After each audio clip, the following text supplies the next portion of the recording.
औज़ुबिल्लाहिमिनश्शैतानिर्रजीम बिस्मिल्लाहिर्रहमानिर्रहीम। नाज़रीन, मैं इस वक्त अमेरिका के शहर न्यूयॉर्क से आपसे मुखातब हूँ। मैं जो ये पाकिस्तान में जो सूरत हाल है इसके बारे में डिस्कशन करूँगा आज।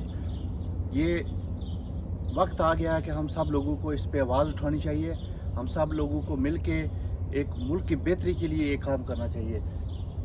जिस तरह की गुंडागर्दी और जिस तरह की नाज़रीन लोगों के साथ बदतमीज़ी की गई, लोगों को डंडे मारे गए, ये किसी कश्मीर और फ़लस्तीन में भी इस तरह के जुल्म होते हैं। और ये अपने लोग हैं जिन्होंने पंजाब में, खैबर पख्तून में, आज़ाद कश्मीर में और गिलगित बल्तिस्तान का जो वज़ीर आज़म है उनको भी उन्होंने तशद्दुद का निशाना बनाया।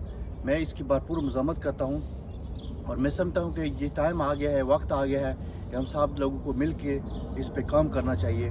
जो पाकिस्तान के जितने भी इदारे हैं वो इज़्ज़त के लायक हैं, लेकिन जब वो इज़्ज़त वाले काम करेंगे तो वो इज़्ज़त के लायक होंगे। तो इसलिए मैं तमाम लोगों से गुजारिश करूँगा कि वो बाहर निकलें, आवाज़ उठाएँ।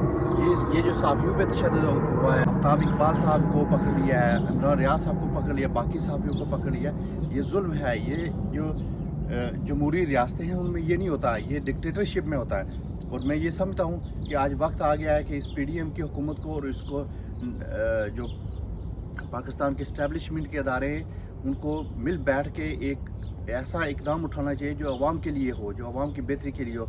वरना ये पाकिस्तान का हाल श्रीलंका से भी बदतर होगा, क्योंकि वो वक्त आ गया है कि लोग अब उठ खड़े हुए हैं। और ये आप देख सकते हैं कि इतनी गटाई से TV पे बैठ के फिर भी ये लोग झूठ बोलते हैं, एंकर झूठ बोलते हैं, सियासतदान झूठ बोलते हैं। खुदा के लिए इस मुल्क को बचाएं, इस मुल्क की बेहतरी के लिए अपना किरदार अदा करें, नहीं तो आपकी नस्लें भी आपको गालियाँ देंगी, आपका हशर श्रीलंका से भी बुरा होगा।